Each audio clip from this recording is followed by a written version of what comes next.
مرتبہ رسول کریم صلی اللہ علیہ وسلم ایک انصاری شخص کے پاس سے گزرے، اس حال میں کہ وہ اپنے ایک بھائی سے کہہ رہے تھے کہ تم اتنی شرم کیوں کرتے ہو؟ آپ نے اس انصاری سے فرمایا کہ اس کو اس کے حال پر رہنے دو، کیونکہ حیا بھی ایمان ہی کا ایک حصہ ہے۔ صحیح بخاری حدیث نمبر 24۔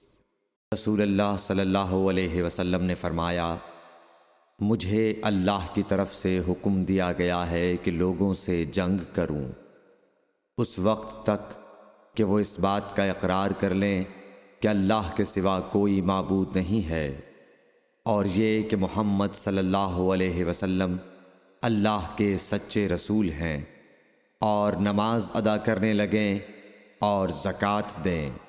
جس وقت وہ یہ کرنے لگیں گے تو مجھ سے اپنے جان و مال کو محفوظ کر لیں گے، سوائے اسلام کے حق کے۔ رہا ان کے دل کا حال تو ان کا حساب اللہ کے ذمے ہے۔